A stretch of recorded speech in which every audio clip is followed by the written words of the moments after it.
नाग पंचमी की कथा। नाग पंचमी नाग या सांपों की पारंपरिक पूजा का दिन है जो पूरे भारत, नेपाल और अन्य देशों में हिंदू, जैन और बौद्धों द्वारा मनाया जाता है। उत्सव के हिस्से के रूप में चांदी, पत्थर, लकड़ी या पेंटिंग से बने नाग या नाग देवता को दूध से स्नान कराया जाता है और परिवार के कल्याण के लिए उनका आशीर्वाद मांगा जाता है। इस दिन जीवित सांपों, विशेषकर कोबरा की भी पूजा की जाती है। विशेष रूप से दूध चढ़ाकर आमतौर पर सपेरे की सहायता से इनकी पूजा की जाती है। सांपों और त्योहारों के बारे में धर्म ग्रंथों में उल्लेख के अलावा कई लोक कथाएं भी हैं। ऐसी ही एक कहानी गांव में रहने वाले एक किसान की है। उनके 2 बेटे थे और उनमें से एक ने जुताई के दौरान 3 सांपों को मार डाला था। सांप की मां ने बदला लेने के लिए उसी रात किसान और उसकी पत्नी और 2 बच्चों को डस लिया और वे सभी मर गए।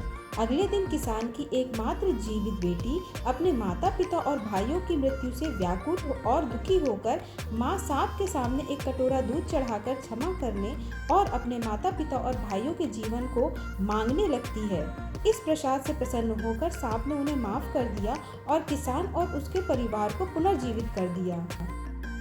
लोक कथाओं में सांप वर्षा ऋतु का भी उल्लेख करते हैं, जिसे संस्कृत में वर्षा ऋतु कहा जाता है।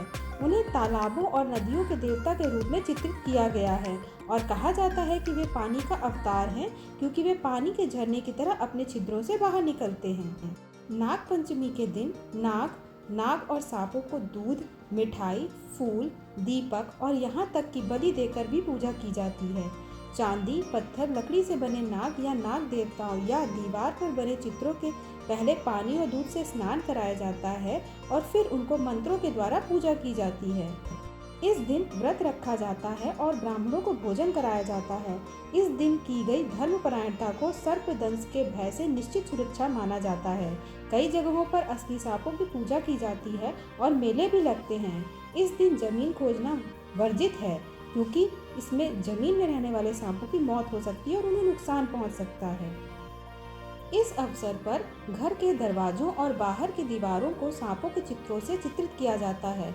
उन पर शुभ मंत्र भी लिखे जाते हैं। ऐसा माना जाता है कि इस तरह के चित्रण से जहरीले सांप दूर रहते हैं।